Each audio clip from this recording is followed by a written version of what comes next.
Dans les pratiques qui sont peu communes, je fais de l'autofellation. Aujourd'hui, tu as une vidéo en production en plus. Ouais, où jusqu'à l'éjaculation. En plus, ouais. Jusqu'à l'éjaculation. Ouais, où je m'éjacule sur la bouche, ouais. Oh, c'est un délire. Et j'ai déjà aussi mis mes couilles dans mon cul.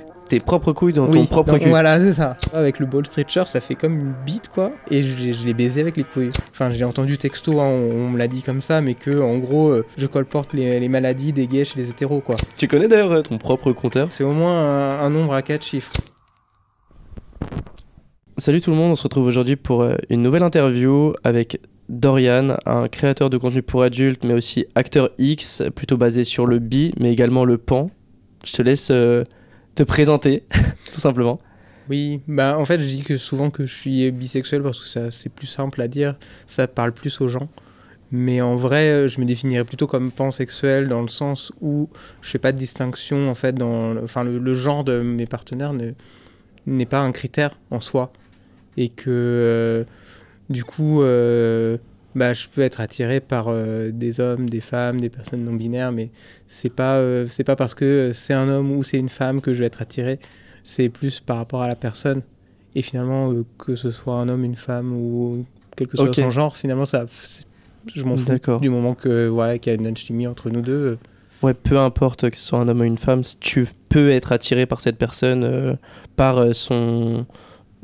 comment elle est intérieurement. Je m'en fous de son identité de genre du moment que c'est une personne qui me plaît et avec qui je m'entends bien, etc. et qui m'attire. Ok, donc ça veut dire si par exemple, là aujourd'hui tu as une copine, mais demain tu pourrais sortir avec un homme, du coup. Ouais, mais ça, une personne bi aussi. Mais c'est juste qu'une personne bi va avoir des critères par rapport à... Enfin, ça va être important pour cette personne d'avoir des critères d'attirance qui vont être spécifiques au genre de la personne. Ok, c'est-à-dire que par exemple, une personne bi, elle va dire moi je préfère les mecs comme ça, les mecs comme ci, ou les meufs comme ça, les meufs comme ci. Et ça va être des critères qui vont être très différents, qui vont être très genrés. Ça peut aussi être par rapport aussi à des... Il peut y avoir des identités de genre qui sont un peu... où la personne ne va pas être attirée. Par exemple, il peut y avoir des personnes qui sont bi et qui sont attirées que par les femmes et les personnes non binaires, mais pas les hommes. Ok, d'accord. Alors que la pansexualité, c'est plus général. En fait, la pansexualité, c'est juste...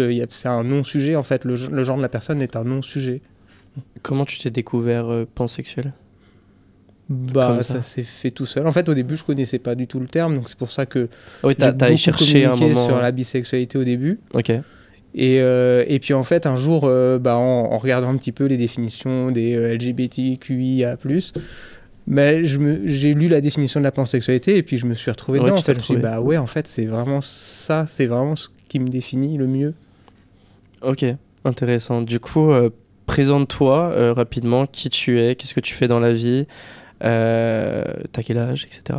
Rapidement.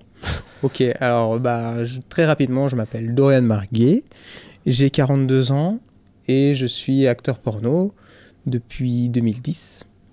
Et donc acteur porno pansexuel, et donc je travaille autant dans la pornographie gay que bi que hétéro. Je suis également créateur de contenu depuis 2020 et masseur depuis 2024. Quel type de massage réalises-tu ? Je fais des massages plutôt orientés chinois. Je bosse beaucoup sur les méridiens énergétiques et je fais aussi des massages érotiques. En particulier, j'ai eu une formation en tantra. Et donc, du coup, j'essaie de mélanger un petit peu toutes ces influences que j'ai. D'accord, moi je fais beaucoup de massages tantriques, c'est un truc que j'aime bien en fait, peut-être pas le faire une fois par mois, mais au moins une fois tous les 3 mois. Ça me permet, de découvrir un autre massage et d'avoir une certaine, pas alchimie avec la personne, mais c'est tellement différent d'un massage classique que t'as l'impression qu'elle t'envoie des trucs dans le corps. Ah bah oui. Et pourtant je suis pas spirituel tout ça, mais je le ressens en fait. Je sens qu'elle m'envoie du positif entre guillemets, et même je le ressens des fois quand dans mes relations ça va mal ou quoi que ce soit, et que quelques jours après je fais ce massage, les prochaines relations elles vont 100 fois mieux parce que j'ai l'impression d'avoir un truc dans le corps. C'est bizarre. Ouais, ça va déverrouiller des blocages émotionnels en particulier. Ouais, peut-être. Et ça peut être très très intense. Et du coup ça fait du bien, et je trouve ça mieux qu'un massage classique où t'es je trouve il y a un blocage parce qu'en fait elle peut pas aller sur toutes les zones, c'est pas vraiment Ouais, après massage classique c'est très vague aussi, hein. Enfin, Il peut y avoir plein de types de massages différents Ouais, aussi. c'est vrai qu'il y en a beaucoup. Oui, du coup, tu es acteur X depuis 2010. Comment t'es rentré là-dedans? Alors, en fait, j'ai commencé parce que je me suis découvert Exhib en allant sur des sites de webcam. Ok. Et donc, je suis allé sur des sites de webcam vraiment, pas du tout pour l'argent, c'était gratuit, quoi. C'était juste pour le plaisir de s'exhiber et surtout d'appréhender mon corps par le regard des autres. J'avais pas mal de complexes à l'époque et le fait de m'exhiber, d'avoir les gens qui m'encourageaient sur le chat et tout ça, ça m'excitait beaucoup et ça me rassurait aussi par rapport à la vision que j'avais sur mon propre corps. Et puis un jour, il y a un producteur, un petit producteur amateur gay qui m'a contacté. Bah là, on est en 2010. Ouais, 2010, ok. Qui m'a contacté en me disant bah, c'est super bien tes shows que tu fais en ligne, ce serait bien que tu les enregistres et comme ça, nous, on les publie sur notre site. Okay. Donc, ok, pourquoi pas. Donc, j'ai essayé de faire des shows comme ça sur la webcam, du coup, en offline, que j'enregistrais, que je lui ai envoyé, mais j'étais absolument pas motivé, donc j'ai dû en faire une ou deux à reculons.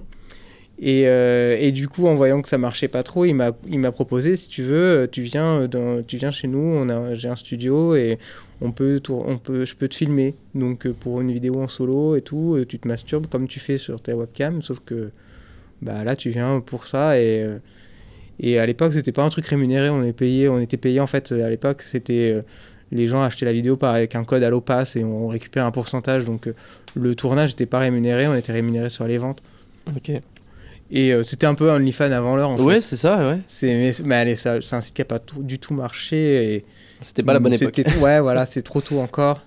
Et peut-être pas assez d'ambition. Okay. Mais en tout cas, moi, ça m'a permis de commencer. Et finalement, ce tournage s'est super bien passé. Même, je me suis retrouvé avec un partenaire. Du coup, on a fait une vidéo solo qui est devenue une vidéo audio. J'ai trouvé ça super bien de ne pas avoir à gérer la lumière, le cadrage, etc. Je pouvais juste me mettre sur le rapport sexuel et du coup j'ai beaucoup plus profité, j'ai beaucoup plus facilement oublié la caméra et j'ai pu me lâcher et l'expérience était super et du coup je me suis dit bah ok, pourquoi pas, on continue. Justement, c'est intéressant comment tu fais pour oublier la caméra, parce que là tu passes de rapports habituels dans ton lit avec une personne ou même ailleurs hein. Mais là tu le fais mais devant une caméra. Est-ce que c'est pas difficile au départ? Il se passe quoi en fait à ce moment-là? Bah moi justement c'est mon côté exhibe qui m'a permis de vraiment apprivoiser la caméra. C'est que moi du coup le fait de savoir que j'étais filmé et maté, en fait c'est ça qui m'excitait. Et du coup je faisais beaucoup de vidéos solo au début avec la webcam, donc du coup j'avais pas la stimulation d'un partenaire et tout, donc c'était vraiment le fait d'être devant un objectif, d'avoir les retours des gens sur la chat qui m'excitait. Après, le fait d'avoir un caméraman qui me filme, etc., je me projetais aussi dans ce qu'allait donner la vidéo après, quand elle serait montée et publiée. Et du coup, c'est ça qui m'excitait. Et aujourd'hui encore, enfin, c'est toujours quelque chose qui m'excite. C'est pas le même plaisir, évidemment, qu'un rapport sexuel privé. Mais c'est quand même... il y a quand même une forme d'excitation dans le fait d'être vu, de savoir qu'on va faire un beau film. Souvent, si c'est un film... un tournage avec des belles lumières, avec un petit scénario, etc. Ça va plus m'exciter que simplement faire une vidéo gonzo où on baise en utilisant des lumières classiques de la salle, etc. Ça va moins m'exciter parce que c'est le côté vraiment esthétique qui va me plaire. Ok. Et du coup, ça me permet, cette force, ça m'a permis aussi du coup de tourner et d'être performant aussi avec des partenaires qui me plaisent pas forcément. De me retrouver avec des partenaires qui correspondent pas à mes critères physiques.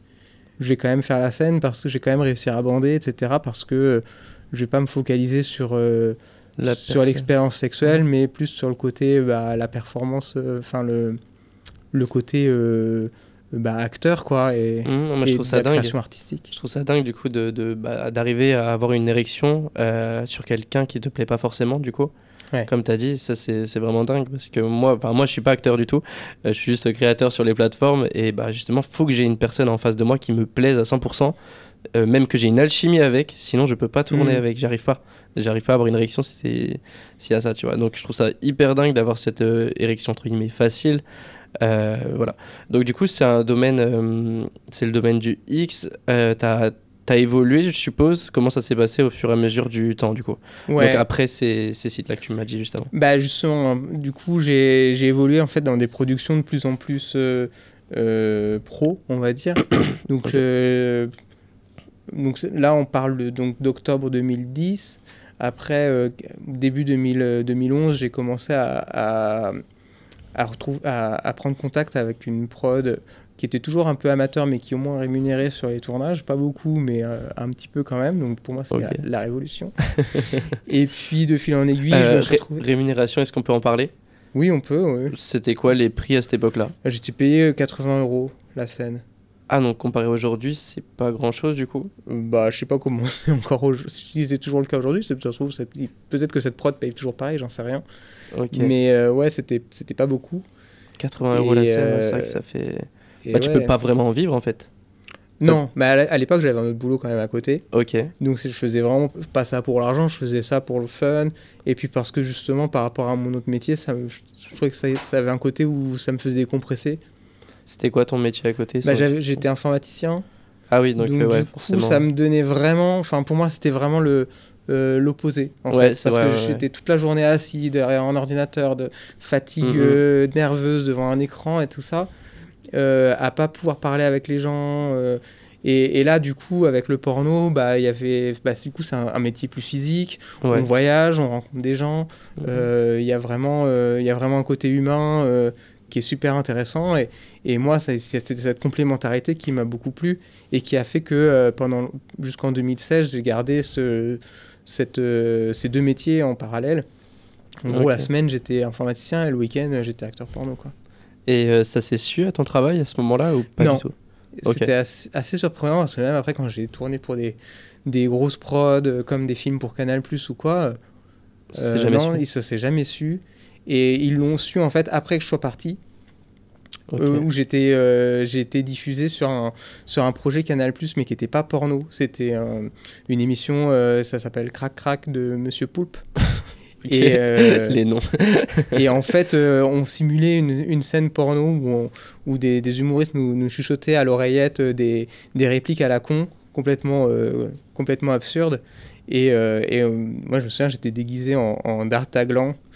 On faisait une parodie de films de KPDP porno, c'était trop marrant. Et en fait, là, comme c'était quelque chose, on voyait pas, c'était une simulation de films porno.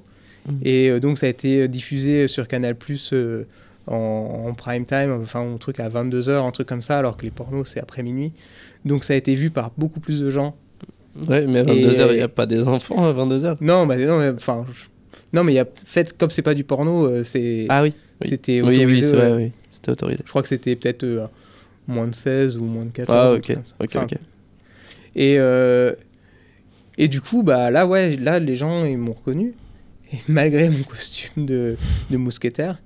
Et du coup, c'est comme ça que les gens, que dans mon taf, ils ont découvert qui j'étais. Ils ont dit quoi? Et ils ont trouvé mon Twitter et tout ça. Et j'ai pas eu directement leur retour, mais apparemment, on m'a dit que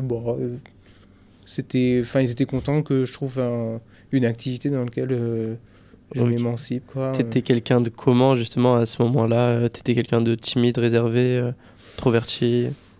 En fait, j'essayais de... Comment dire? Dans mon autre boulot, j'essayais de rester assez... pro dans le sens... dans le sens où j'exposais pas trop ma vie privée parce que ça concernait pas mes collègues. Okay. Donc même mon orientation sexuelle, je l'exposais pas spécialement, j'en parlais pas à mes collègues et du coup j'étais pas spécialement timide, mais j'étais pas non plus extraverti. Et les gens l'ont plutôt bien pris. En tout cas, j'ai jamais eu de retour négatif de la part de mes anciens collègues, même si j'ai plus forcément eu contact avec eux. Ça c'est plutôt bien. J'ai l'impression qu'ils l'ont plutôt bien pris. Je sais pas s'ils l'auraient pris aussi bien si j'avais été encore dans la boîte à ce moment-là, j'en sais rien. Donc à partir de quel moment tu as commencé à lâcher ton travail pour te consacrer 100% au porno du coup? Eh bien, ça a été en fait, à un moment donné, donc j'ai commencé à bosser pour des prods un peu plus. Je dirais à partir de 2012, j'ai commencé à bosser pour une prod qui s'appelle HPG Productions, avec qui j'avais fait le premier film gay 3D en français. Ok. Donc c'était un film porno en 3D à l'époque où c'était la mode. Ça a bien marché, ça? Je sais pas trop si ça a bien marché, mais en tout cas. T'as kiffé le tourner? Ouais, le tournage était rigolo. Et c'est comme ça que ça m'a permis de rencontrer HPG. Et il se trouvait que donc, ce producteur, c'était un des rares producteurs à faire autant du porno gay, bi que hétéro. D'accord. Et du coup, c'est là où je lui ai dit, écoute, moi je suis bi, si jamais un jour tu as besoin d'un acteur pour des scènes hétéro, bah tu vois que je suis performant sur mes scènes gays, n'hésite pas à m'appeler, moi ça m'intéresse de faire du porno hétéro. Ok. Et un jour, du coup, il m'a contacté et puis il m'a dit, est-ce que tu serais dispo pour une scène? Je suis venu et puis j'ai fait ma scène, il a vu que j'étais autant performant avec les meufs qu'avec les mecs. Ok. Et il s'est mis à m'embaucher. Enfin, j'étais devenu son acteur pilier, comme on dit. C'est-à-dire que dès qu'il avait besoin de moi, dès qu'il avait besoin d'un acteur, il me contactait. Donc, quasiment tous les week-ends, je bossais pour lui. T'étais le nouveau Rocco Siffredi, quoi. Enfin, j'étais en tout cas ouais, son élément qu'il appelait en priorité. Et sauf que ça a duré qu'un temps parce qu'au bout d'un moment, ses diffuseurs lui ont dit bah, écoute, on aime bien Dorian, mais on le voit un peu trop souvent. Il est sur toutes les vidéos. Oui, c'est vrai. Et donc, on lui a demandé de changer de modèle, d'acteur. Même si c'est pas forcément le mec qu'on regarde dans les vidéos hétéro, il fallait changer. Et du coup, pour compenser ma baisse de revenus, HPG m'a mis en relation avec d'autres prods. Et c'est comme ça, par exemple, notamment que j'ai rencontré John Beirut, qui m'a fait faire mon premier film pour Canal+. Et puis, ça paye combien un film pour Canal+? Bah, un film pour Canal+, ça a commencé à 300 €, entre 300 et 400 à peu près. Pour un homme et pour une femme, tu sais à peu près. Et une femme, faut multiplier par 2. Purée la vache. Facilement. Il y a toujours ce pas favoritisme, mais la femme est toujours mieux payée dans ce domaine. Ouais, c'est pas vraiment un favoritisme, parce qu'après, les femmes, elles subissent beaucoup plus le stigma que les mecs. Et puis après, il y a les performances aussi qui vont pas être les mêmes, quoi. C'est-à-dire que après, la rémunération pour les femmes, elle va aussi être vachement axée en fonction des pratiques qui vont être négociées. Non, c'est vrai. Mais c'est vrai que là où, moi, ça me dérange pas que sur un tournage hétéro que les mecs soient moins bien payés, puisque c'est pas l'élément qui va faire vendre le film. Ouais, on va regarder la femme. Mais par contre, souvent. ce qui me dérange plus, c'est pour les pornos gays, où les pornos gays, on est à peu près sur les mêmes tarifs. Et alors qu'on n'est pas. Alors qu'au contraire, c'est nous qui faisons vendre le film, on est vraiment les personnages qui sont mis en lumière. Mais après, je comprends qu'on est sur un marché aussi plus petit. Ok. Qu'il y a plus d'hétéros en France que de gays et que forcément le marché est plus restreint. Mais c'est quand même dommage parce que c'est quand même de la performance et on donne une image sur laquelle qui va rester à vie sur Internet. Du coup, tu as des petites anecdotes comme ça en tournage, des trucs qui sont pas très bien passés, comme ça qui te passent en tête? Ou ça s'est toujours très bien passé? Non, il y a toujours des petits couacs qui peuvent arriver sur les tournages. Après, qui me viennent en tête là, ça va. Je sais pas si j'en ai qui me viennent. Non, pas spécialement. Il y en a sûrement, mais là tu me prends de court. Non, pas de soucis, si t'en as au passage, tu me le dis. Du coup, comment t'arrives à développer une relation, du coup, amoureuse? T'es en couple aujourd'hui? Oui. Ok. Comment t'arrives à développer une relation amoureuse en étant acteur X? Alors, c'est pas facile. Pour plusieurs raisons. Déjà, comme je te dis, le stigma. Donc, c'est le stigma sur lequel dont sont victimes plus les femmes, mais qu'on peut aussi rencontrer pour les hommes en particulier pour rétablir une relation de couple. Le fait que, à partir du moment que tu es acteur porno, tu vas avoir du mal à trouver une relation avec des gens qui sont pas dans le porno parce qu'ils vont pas comprendre correctement ce métier, ils vont avoir des idées reçues, même si on leur explique, c'est des idées qui peuvent persister. Il peut y avoir facilement de la jalousie qui s'installe, des choses comme ça. Ça impose forcément d'avoir une certaine ouverture d'esprit quand même et une grande confiance à accorder, et c'est pas évident de trouver la bonne personne pour ça. Et après, il y a la solution de se mettre en couple avec une autre personne du milieu qui du coup connaît le métier, et ça en général ça marche un peu mieux. Après faut quand même que ce soit une personne avec qui qui ait de la communication pour quand même qu'il n'y ait pas de jalousie, et qu'il y ait quand même grosso modo une confiance, parce que il y a forcément des moments où il y a une personne qui va plus travailler que d'autres, et c'est là où il y a des jalousies qui peuvent s'installer, pas des jalousies par rapport au couple mais par rapport au travail justement. Ça peut créer des tensions. Est-ce que tu penses qu'un acteur X peut se mettre que entre guillemets en couple avec une autre acteur X ou un acteur X? Non. Okay. Non, je pense pas, mais c'est plus simple. Ça facilite la chose. Ouais, c'est plus simple parce qu'on se comprend mieux. On comprend mieux nos conditions de travail, les tenants, les aboutissants, tout ça. Après, rien n'empêche à une personne qui n'est pas du milieu de pouvoir comprendre ça, mais ça va lui demander plus un effort de s'intéresser à ça et du coup d'accepter ça. Mais logiquement, si on considère vraiment la pornographie comme un métier, logiquement, ça ne devrait pas poser de problème. Ça pose des problèmes aussi parce qu'on est moralisé, il y a vraiment des stigmas qui nous suivent par rapport à la pornographie, par rapport au travail du sexe, etc. Ouais, tout à fait. Est-ce que tu arrives à différencier le rapport avec ta copine sans filmer à un rapport qui est filmé du coup? Est-ce que c'est quelque chose de différent? Est-ce que c'est quelque chose de similaire? Ah bah oui, complètement, c'est complètement différent. En fait, comme je te disais tout à l'heure, déjà il y a le côté exhibe, qui sur un tournage, je tourne pour la caméra, je tourne pas pour mes partenaires. Donc du coup on ressent le plaisir différent, parce que sur un tournage on est obligé de se positionner en fonction de la caméra pour montrer les pénétrations, pour mettre en valeur le corps, etc. Alors que forcément quand on est dans un rapport intime, on n'a pas, on va pas se positionner en fonction d'une tierce, d'un axe tiers. Donc au pire, si on veut se mettre en valeur physiquement, on va se mettre en valeur par rapport à notre partenaire, mais pas par rapport à une caméra qui nous regarde. Du coup, on va aussi plus s'axer sur le partage du plaisir. Ça ne veut pas forcément dire qu'on ne va pas prendre de plaisir devant une caméra, mais ça ne va pas être l'objectif principal, on va dire. Alors que forcément, dans un rapport intime, on cherche à partager du plaisir, en recevoir, en donner. Et c'est vraiment le leitmotiv du rapport sexuel. Et après, il y a le côté performance aussi, où on ne va pas forcément avoir les mêmes pratiques. On ne va pas être dans la performance. Ouais, c'est vrai. On peut l'être, hein. Ça peut faire partie aussi de notre sexualité, mais c'est pas obligatoire. Ou au contraire aussi, on peut aussi accepter de faire des pratiques en privé qu'on ne peut pas forcément assumer devant une caméra. Donc ça peut être des deux côtés. Ouais, non, c'est vrai, c'est pas bête. Et du coup, donc à la trentaine, tu décides de te lancer dans le X, donc ouais, t'avais à peu près 31 ans. J'avais 27 ans. À 27 ans du coup. Ok. Quand j'ai commencé en 2010. Ok. Oui, 27 ans, c'est 15 ans en arrière, je comprends. Donc 27 ans, t'étais en bon terme avec tes parents à ce moment-là?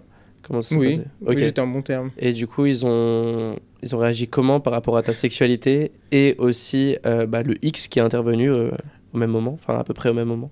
Alors mes parents, je leur ai pas dit tout de suite pour le porno. Ok. Mais mon orientation sexuelle, ils le savaient déjà.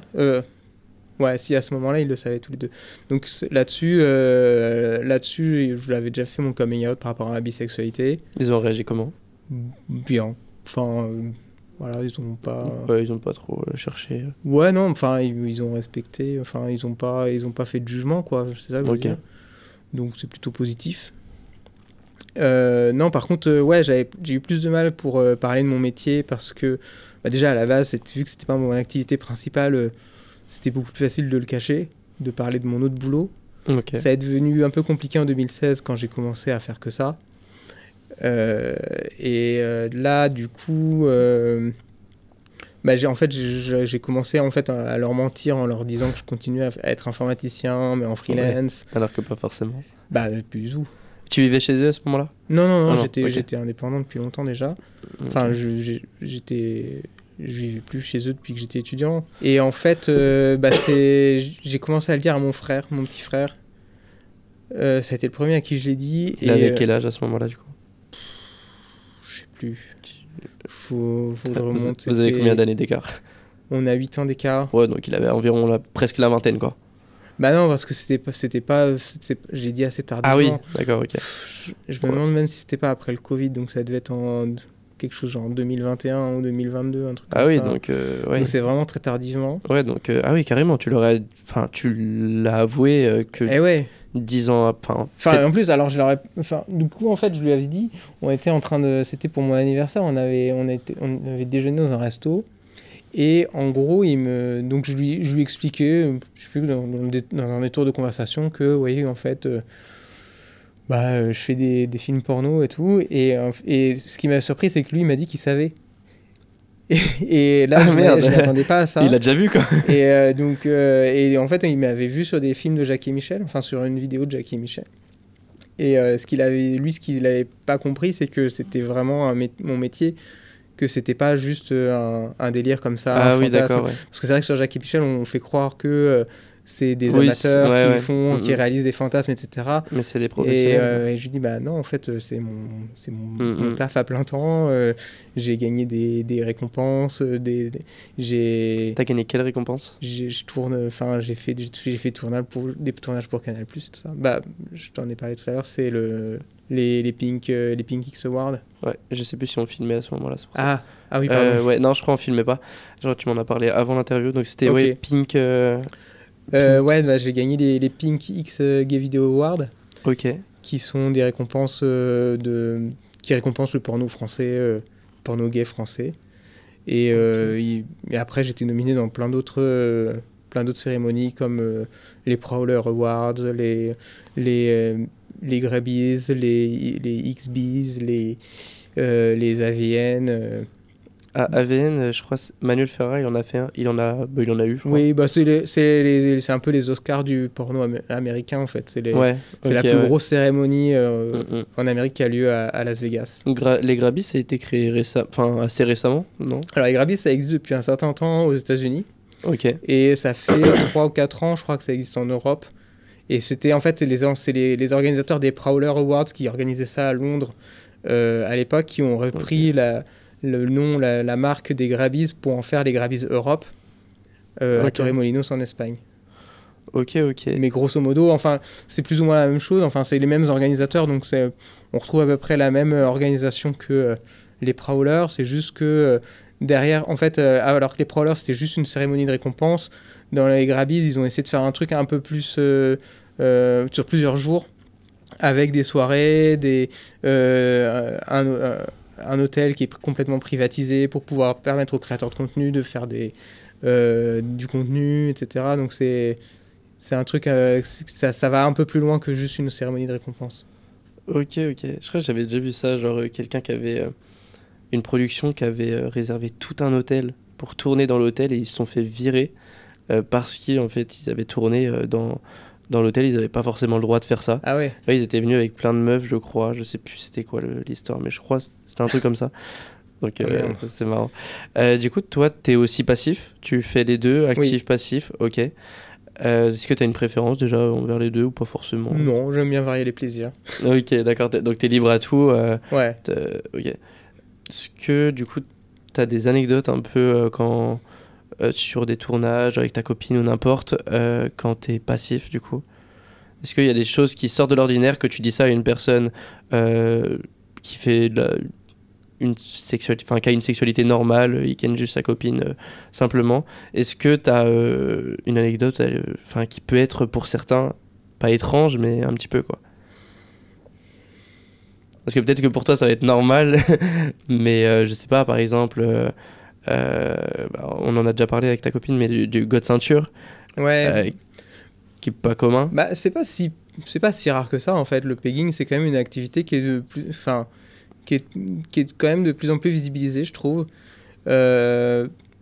Après, le porno aide beaucoup à la visibilité de cette pratique, mais je pense qu'il y a pas mal de mecs qui pratiquent le pegging. Et en particulier, le problème, c'est que le pegging a souvent cette connotation bisexuelle ou gay, qu'un mec qui se fait prendre en god ceinture, du Par coup, sa c'est copine. un mec gay. Ouais. Et en fait, pour moi, ça a rien de bisexuel, c'est hétéro, parce que ça reste un rapport sexuel entre un homme et une femme, donc c'est de l'hétérosexualité.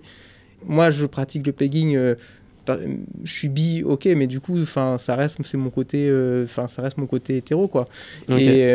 Et je connais plein de mecs hétéros qui pratiquent du pegging et qui seraient incapables d'avoir un rapport sexuel avec un autre mec, mais qui kiffent prendre du plaisir avec leur anus, avec leur copine ou avec des partenaires féminines. Et c'est ok. Et c'est vrai qu'il y a quand même du coup une sorte de peur du jugement qui fait que les gens se l'avouent pas trop. Ouais. Même je connais même des acteurs hétéros qui pratiquent le pegging, mais qui accepteraient pas de le faire devant une caméra. Et qui le pratiquent en privé. D'accord, ok. Et qui le disent pas à tout le monde non plus parce que ils ont peur d'être jugés, quoi. Ok. Et comment dire, ça a été quoi le déclic, on va dire, je pense que tu le fais avec ta copine actuellement, de se dire bah vas-y, là j'aimerais que tu mettes un god ceinture et du coup que tu me la mettes. Est-ce qu'il y a un truc qui s'est passé, t'avais envie d'essayer Bah, c'est assez intéressant que tu me dises ça d'ailleurs, parce que en vrai, je pratiquais déjà le pegging avant de prendre conscience de ma bisexualité. C'est-à-dire que au début, avec ma première copine, donc c'était bien avant que je commence le porno, j'ai commencé à pratiquer le pegging avec elle. J'ai découvert le plaisir prostatique sans idée préconçue. J'avais pas du tout conscience de mon attirance pour d'autres mecs, donc c'était vraiment c'était un plaisir que je partageais avec elle.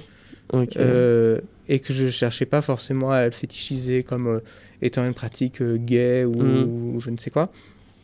Et c'est après, c'est plus tard où j'ai pris conscience de ma bisexualité, etc.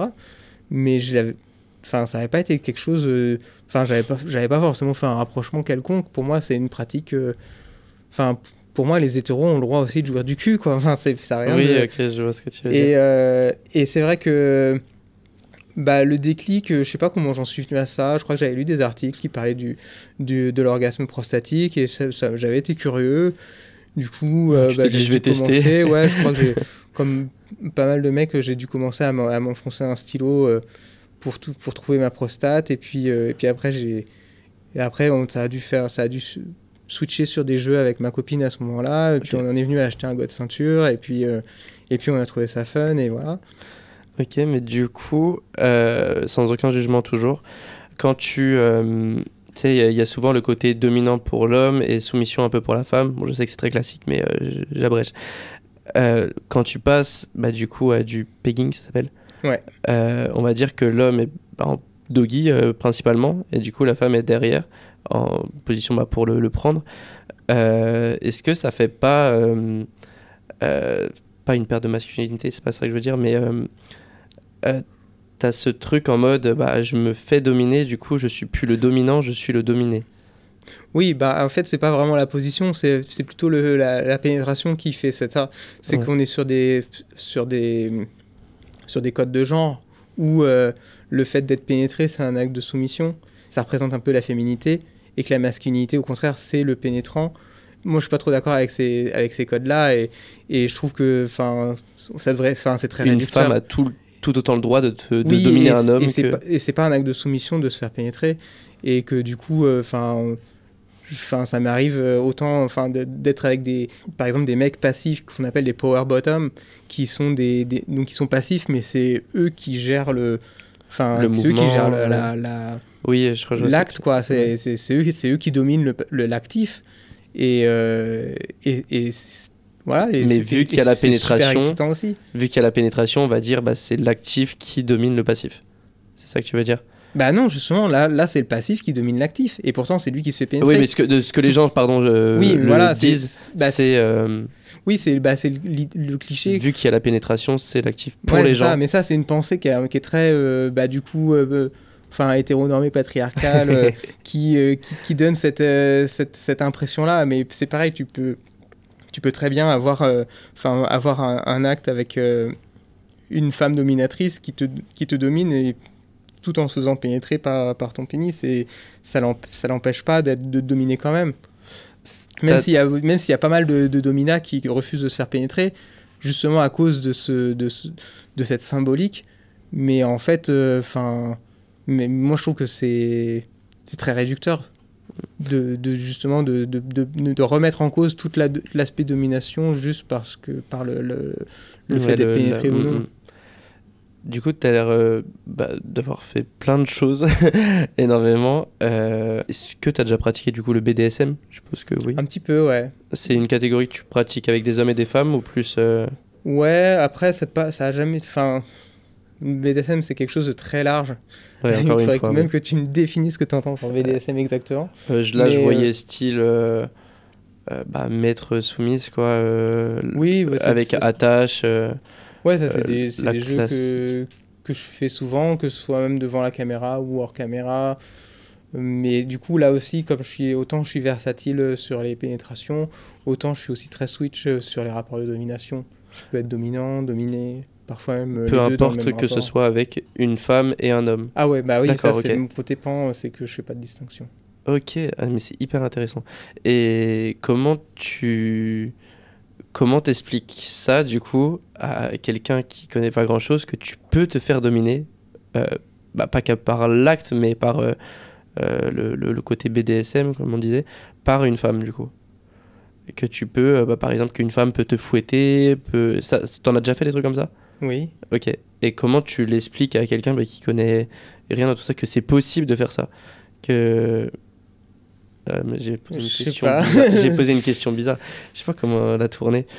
En fait, à partir du moment que tu assumes ton kink, je pense qu'il n'y a aucun problème à en parler. Après, il y a toujours cette appréhension d'être kink shamé. Donc, c'est que la personne émette un jugement par rapport à ça. Mais je pense que quand tu arrives à aller au-delà de ça et de te dire, ouais, ce que tu fais, c'est normal, quoi. T'es pas une personne bizarre.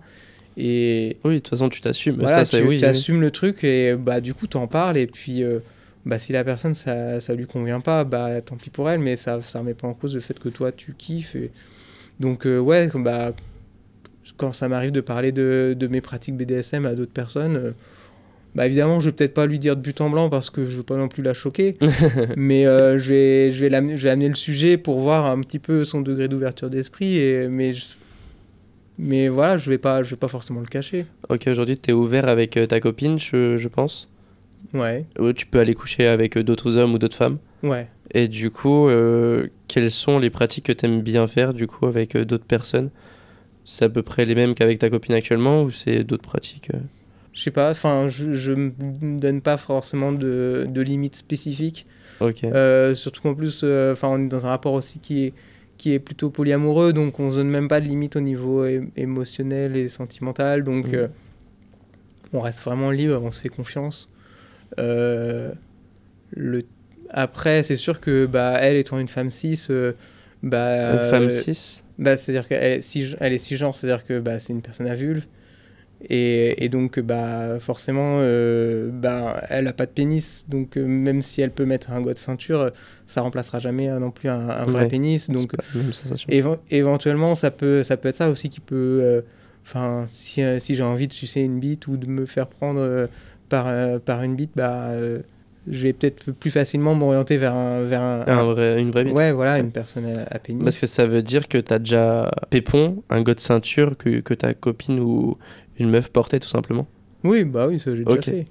Ok, non mais c'est vrai que la sensation d'un vrai pénis, c'est pas du tout la même. En fait, c'est des questions, ça paraît peut-être tout bête pour toi, mais vu que moi tout ça je connais pas, il y a plein de personnes aussi qui sont peut-être pas là-dedans, qui connaissent pas, et du coup c'est des choses qu'on n'entend jamais. Donc en fait, c'est pas pour. Non mais je comprends. C'est vraiment juste des questions. En fait, ce qui est pas excitant dans le fait de sucer un god, c'est qu'on sait que c'est un jouet. Ouais. Et que du coup, la personne qu'on suce ressent pas la sensation. Donc, c'est excitant dans un jeu de domination, par exemple.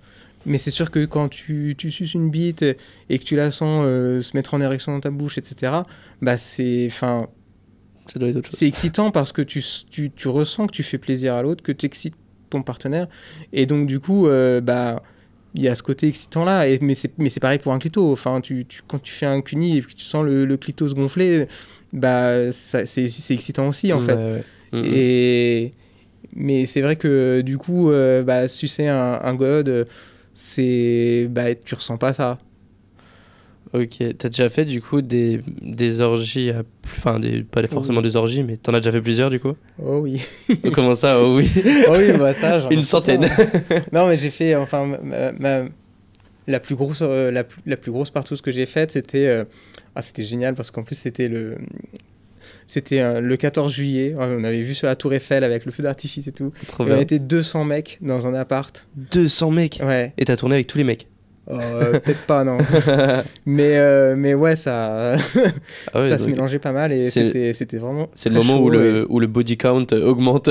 Ah bah là, oui, on perd le compteur. Hein. Le compteur, il explose. Tu connais d'ailleurs ton propre compteur? À combien t'es à peu près? Non. Bah, je sais pas, déjà rien que dans le porno, je sais pas, j'ai dû avoir plusieurs centaines de partenaires et en dehors du porno, bah, 1000. là aujourd'hui, moins parce que je suis plus trop libertin, justement. On pourra peut-être en parler après, mais Ah bah oui, clairement. par rapport aux IST, etc.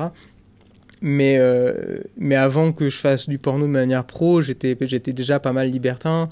Je faisais pas mal de plans cul à droite à gauche. Donc, du coup, j'avais déjà pas mal de partenaires différents. Donc, Ouais, plus de 1000 quoi. ouais, voilà, c'est au moins un nombre à 4 chiffres. Ah, la vache. En vrai, ça a l'air énorme comme ça. Enfin, c'est pas tous les jours qu'on entend ça. Mais après, bah, c'est ta profession aussi, t'en as joué. Ouais. Et il y a aussi, bah, je pense, cette part de kiff, plaisir dans la vie de tous les jours où t'as bien kiffé. Bah, t'aimes le sexe, quoi. Mm. Pas se mentir. Tu sais à quel âge t'as fait ta première fois d'ailleurs? Ouais. Assez tardivement, en fait. Je devais avoir 20 ans ou 21 ans. Ah oui, du coup, c'est 20 assez ans. tard. Ok, Ouais, ok. c'est assez tardivement. Et c'était avec J'étais- un j'ai- homme ou une femme, du coup? Avec une femme. Ok. À ce moment-là, d'ailleurs, j'étais pas, j'avais pas fait mon coming in sur ma bisexualité, donc bah, par défaut, je me suis posé hétéro. Et ouais, ça a été assez tardif. J'étais assez timide et introverti quand j'étais ado. Ok. Donc même ma première copine, mon premier baiser, je l'ai eu assez tardivement. J'avais 17 ans. Donc, mais après, je me suis bien rattrapé. Ouais, pour le coup, bien joué. T'as explosé le compteur. Ouais. Bah, du coup, parlons du libertinage, justement. Comment ça se fait qu'avant tu l'étais, plus maintenant, du coup? Ouais, alors ça, c'est le fait d'être devenu acteur pro. Ça implique du coup de faire des tests assez régulièrement. Et qui dit test, bah, dit que du coup, essayer de rester négatif pour pas perdre du boulot. Parce qu'à partir du moment que tu as une chlamydia, Ça, c'est fini. bah, tu tournes plus jusqu'à temps que tu refasses un test négatif. Ça peut prendre entre 2 semaines et 1 mois. T'as déjà eu une maladie, du coup? Oui, ça m'est déjà arrivé. C'est pour ça que du coup, je fais gaffe. C'est que bah, c'est con une clame. Hein. C'est juste, tu prends une semaine d'antibiotiques et on n'en parle plus. Enfin, surtout qu'en plus, on fait des tests toutes les 2 semaines. Donc, quand on est testé positif, en fait, on est positif avant d'avoir des symptômes. Donc, on n'a pas l'impression d'être malade. On n'a vraiment rien du tout. Du coup, on a un traitement à un stade très précoce de l'infection. Donc, il n'y a aucune séquelle, il n'y a rien du tout. Ouais.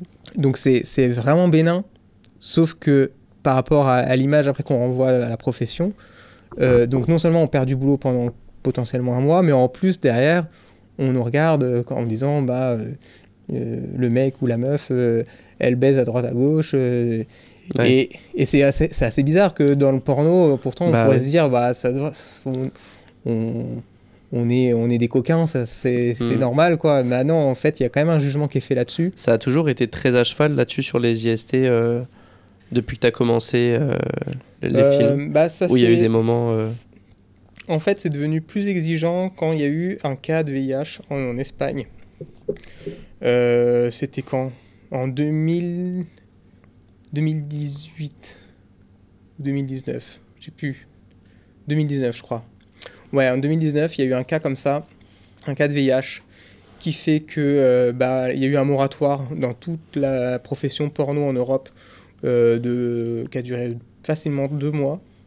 Donc tous les tournages se sont arrêtés, le temps que tout le monde fasse des tests et un deuxième test de sécurité pour être sûr que personne n'a récupéré le VIH de cette personne contaminée.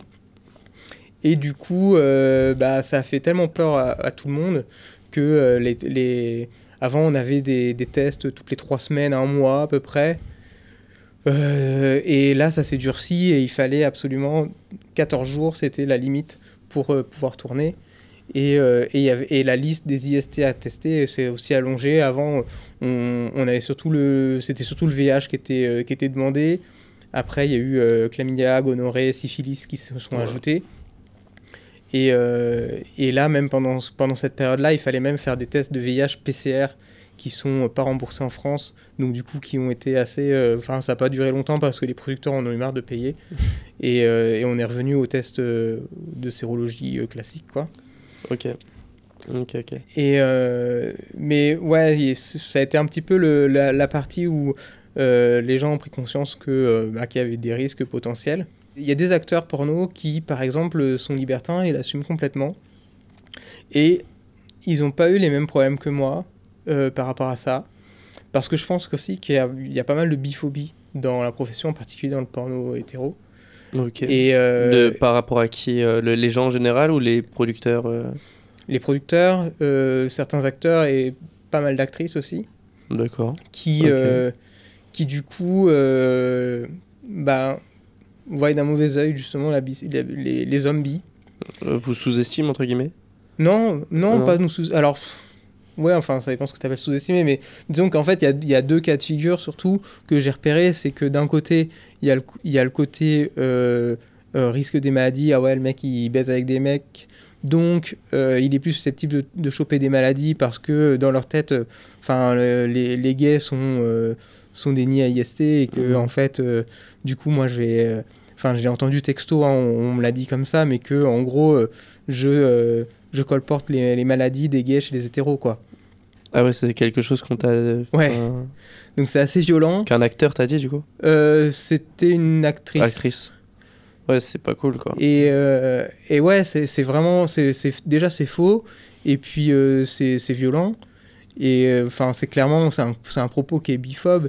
Et du coup, c'est là où je me suis rendu compte que moi, en fait, j'avais pas le droit à l'erreur.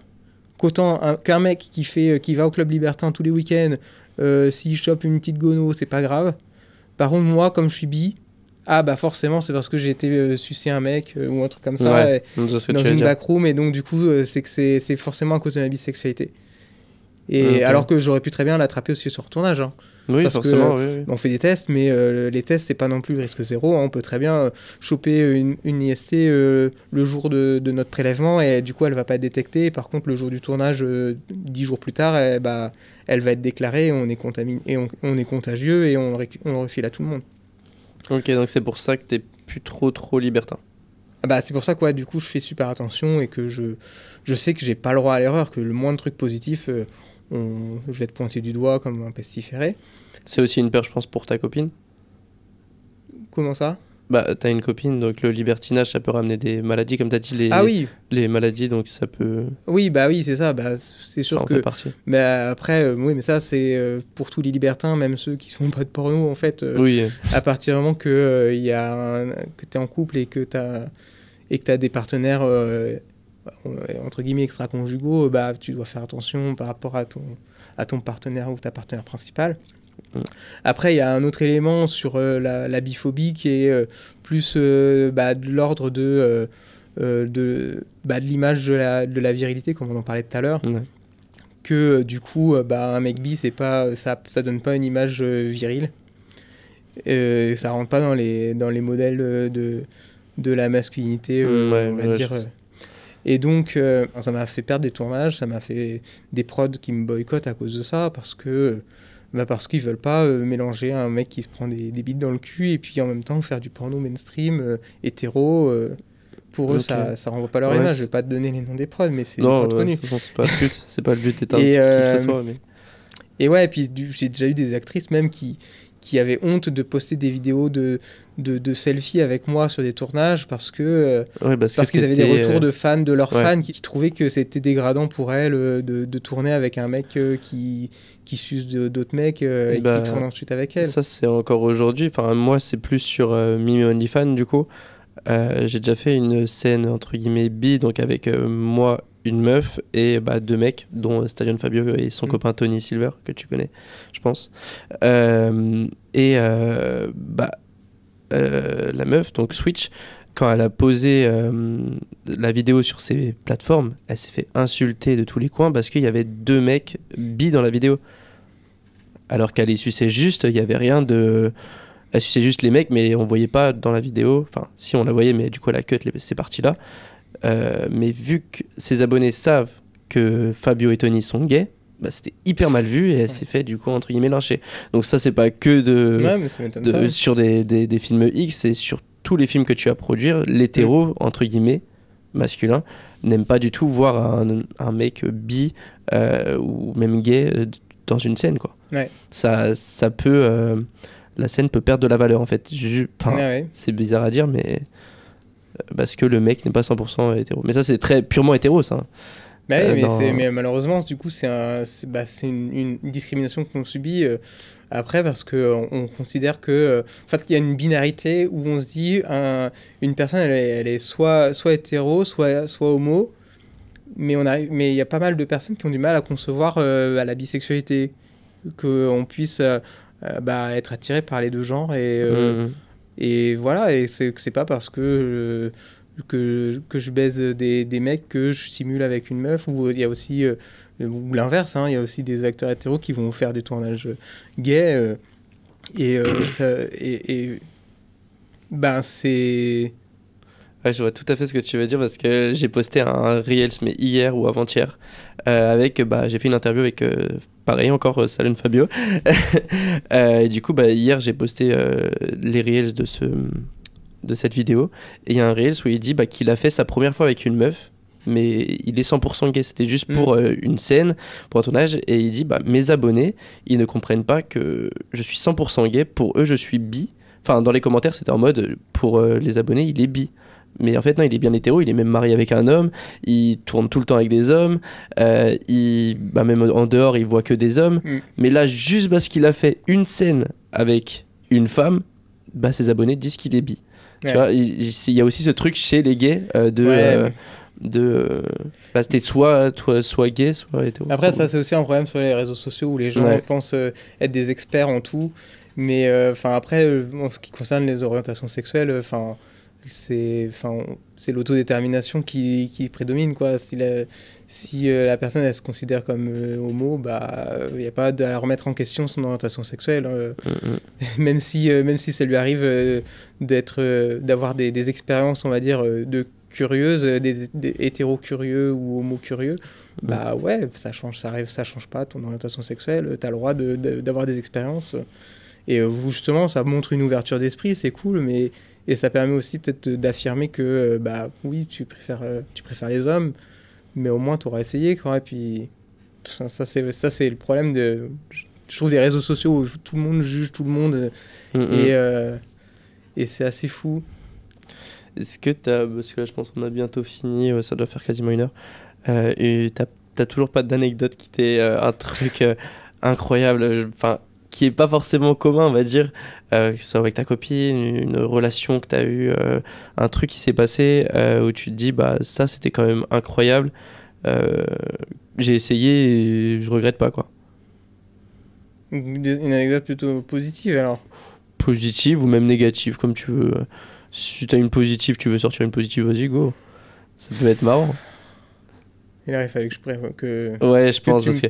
Mais moi, je suis pareil. Je suis pareil là-dessus. J'arrive pas à retrouver des trucs. Ce soir, j'ai repensé à un des trucs. J'ai dit, putain, mais pourquoi je n'ai pas dit ça? C'est sûr. C'est toujours comme ça. Non, mais c'est sûr. Non, mais c'est pas grave. Si t'en as pas qui viennent, je pense qu'on va clôturer. Si, je vais peut-être te poser des petites questions, genre ce que t'aimes ou t'aimes pas. Est-ce que t'aimes bien les pieds? Oui. Ça te dérange pas? Sans forcément être fétichiste des pieds, mais ouais, sinon j'aime bien les pieds, ouais. Ok. Les aisselles? Ouais. Ok. Y a quoi d'autre qu'ils aiment bien? Les tétons? Ah oui. Alors surtout moi, je suis très sensible des tétons, donc j'adore qu'on me stimule les tétons. Ouais, j'ai vu ça chez les gays, ils aiment bien les tétons. Et j'ai un kink aussi spécial, c'est les nombrils. J'adore les nombrils. Je sais pas ce que j'ai avec les nombrils, mais... Les nombrils? Ouais, je suis fasciné par les nombrils. Tu fais quoi sur le nombril? Je sais pas, déjà juste le fait de le regarder. Un beau nombril, un crop top dans la rue, ça va m'attirer l'attention directe. Ah ouais? Et cachez vos nombrils. Et après, ouais, bah les nombrils, après, je le sexualise pas forcément, mais je trouve ça beau.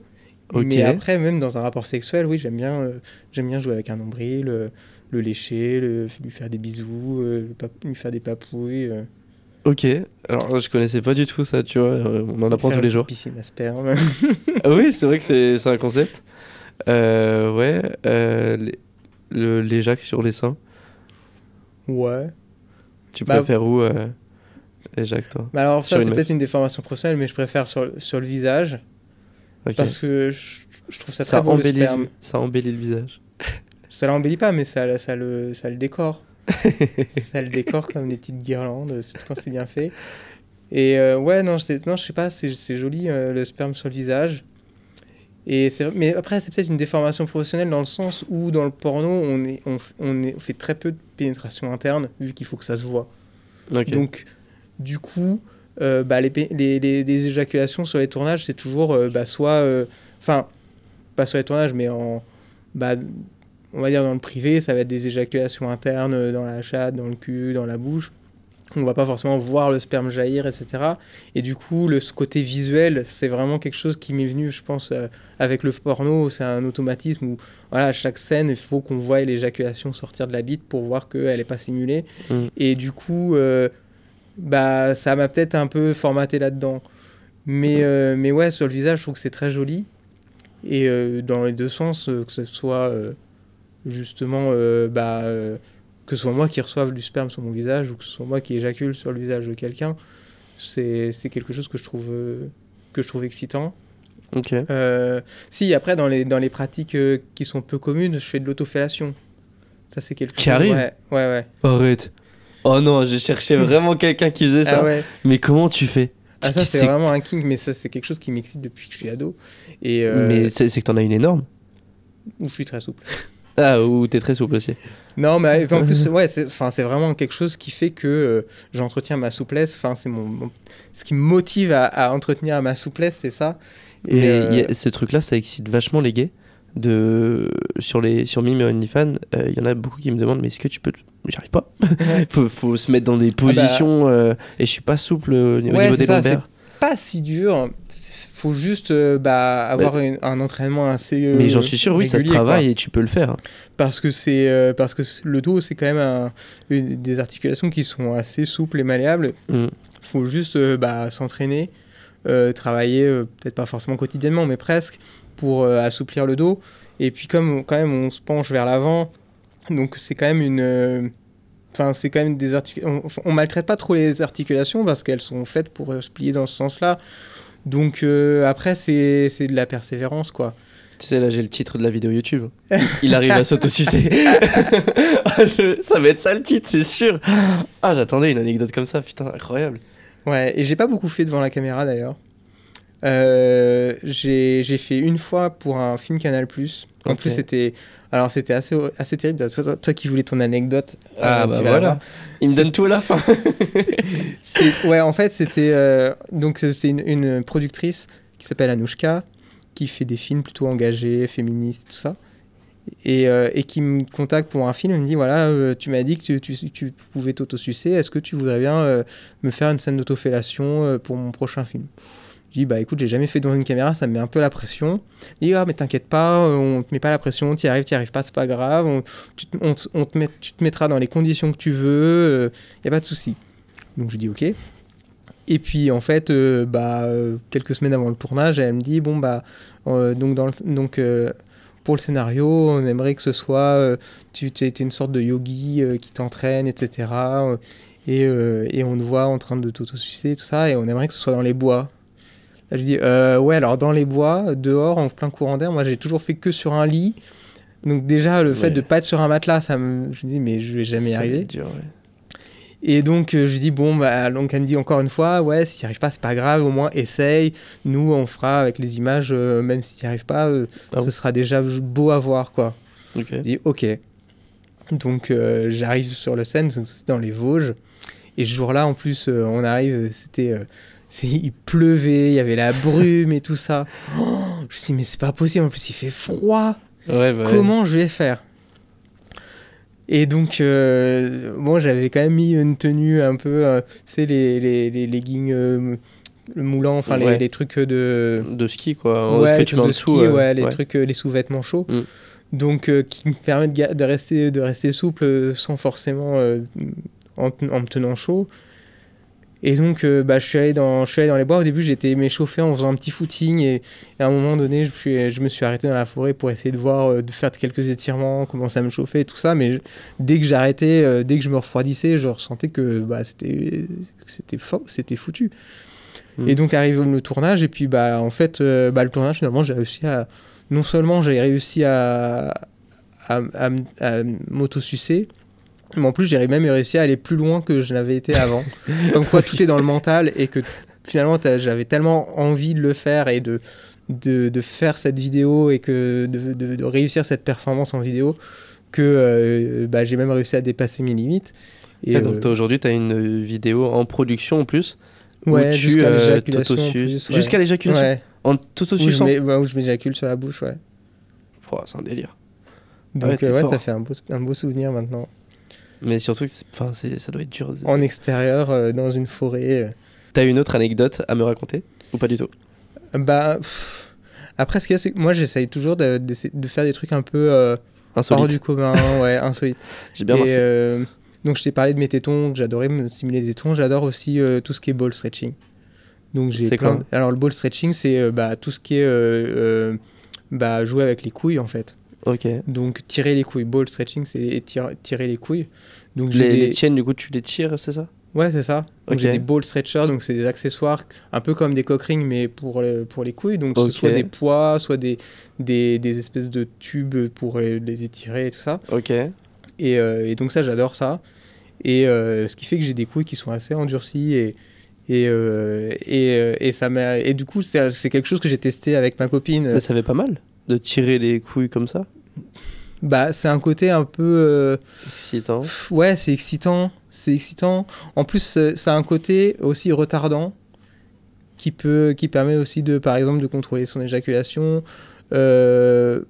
Ou à l'inverse, moi, par exemple, souvent, dans un tournage, quand j'ai besoin quand je dois éjaculer, souvent, je me tire les couilles pour, au contraire, m'exciter et déclencher l'orgasme. Ok. Et donc...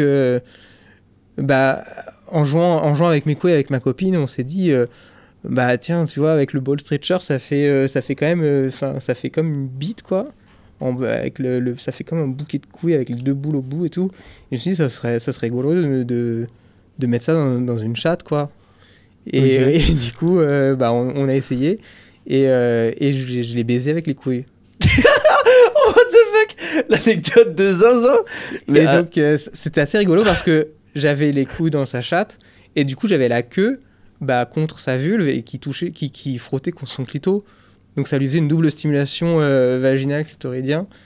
Et moi ça m'excitait parce que en frottant, enfin en faisant les va-et-vient avec mes couilles, ça stimulait en même temps ma queue contre son clito. T'avais une double bite, quoi, un peu, ouais. Alors, on a essayé la double pénétration mais on n'a pas réussi encore, mais ça sera peut-être à venir. Ouais, mais en fait, là, si ça se trouve, vous êtes en train de créer des trucs qui n'ont jamais été faits. Pourquoi pas? On l'a pas filmé encore. Mais oui, j'avoue, la double pénétration, du coup, c'est peut-être faisable dans un angle très compliqué, je pense. Mais... ouais, pas tant que ça. Enfin, on pourrait mettre les couilles dans le cul, la bite dans le vagin, ou des choses comme ça. Ça pourrait se faire. Ok. Non, mais, très bien. Je suis content de cette anecdote. Ouais, après, j'avais déjà fait auparavant, et c'est pour ça que je savais que j'avais les couilles qui permettaient de le faire. C'est que j'ai déjà aussi mis mes couilles dans mon cul. Tes propres couilles dans ton propre cul? Voilà, c'est ça. Mais c'est pas possible. Bah si, c'est possible. Là, je te montrerai des photos. Mais quoi? Et oui, c'est possible. Tout comme, mais t'es par exemple... élastique. Ouais, mais en fait, c'est ce côté performance un peu insolite qui m'excite Il aussi. y a performeur aussi. Donc, le côté de faire des trucs un peu acrobatiques, bah, comme l'autofellation ou, Ouais, j'avoue, oui. ou même l'autosodomie ou les choses comme ça, enfin, je trouve ça super excitant. Et même le fist, je trouve ça excitant. Parce qu'il y a ce côté performatif et de l'extrême que je trouve super excitant, même si aujourd'hui le fist, c'est plus forcément vu comme quelque chose d'extraordinaire. Ça s'est un peu banalisé, mais ça reste quand même, pour la personne qui le vit, que c'est quelque chose de super excitant parce que bah, c'est quand même quelque chose, enfin, c'est quand même une main qui rentre dans un cul ou dans une chatte et que c'est pas un petit truc, quoi. Ok, top. J'aimerais bien finir par un dernier truc qui me passe en tête là. Est-ce que t'as déjà testé de te mettre quelque chose dans l'urètre? Ouais, j'ai déjà testé. T'as tout fait. Oui, alors oui, en plus j'ai testé, j'étais jeune parce que c'était quand je découvrais un peu mon corps. Ouais. Et j'avais piqué une comment on appelle ça? À savoir que c'est un truc qui me dégoûte fort. Mais vas-y, continue. Une aiguille à tricoter Oh non! de ma maman. Vas-y, continue. Et je voulais voir jusqu'où ça pouvait aller. Ah, ça a été jusqu'où? Donc j'ai rentré jusqu'au maximum que je pouvais. Ah, c'est pas possible. C'est Et ça t'a rigolo. pas fait mal? Non, mais ça m'a pas. Enfin, pour moi, ça a pas été un kick non plus. Ça a été plutôt un côté curieux. Je voulais voir ok. un petit peu. Ça m'a ni fait mal, ni fait spécialement du bien. C'était, voilà, une expérience. Des fois, je me balade sur Twitter et je vois des vidéos comme ça et je peux pas regarder ça. J'arrive pas à... C'est impossible pour moi. Mais Après, ouais, je sais qu'il y a des gens c'est des vrais kings qui se mettent des sondes et tout ça. Et ils me disent que eux, ils ont la sensation comme aussi fort qu'une éjaculation. ouais. Moi, c'est pas ce que j'ai ressenti. Après, peut-être que je l'ai pas fait avec les bons instruments. Ça va Je sais refaire, pas. non? Pourquoi fermer, hein, mais c'est vrai que c'est pas quelque chose qui m'attire actuellement en priorité, mais à l'occasion, si j'ai l'occasion d'avoir ce type d'expérience avec quelqu'un qui sait y faire, bah, je suis pas contre de retenter l'expérience. Ouais. Bah top, bah, je pense que ça fait une bonne fin de vidéo, je l'ai eu, petite anecdote. Mais non, top, ça sera clairement le titre de la vidéo, je te le dis. Ok. Voilà, bah, on peut te retrouver, je pense, sur Instagram. Ouais, Instagram, l'endroit où X, et puis... Bah, tu me donneras tes réseaux, mais souvent je mets le Instagram parce qu'après sur le Insta, souvent il y a tout. Ouais. Donc voilà. Bah, merci à toi d'être venu. Bah, C'est merci de gentil. m'avoir invité. Bah, pas de soucis. Et à la prochaine, les gars, pour de prochaines vidéos. Tchuss!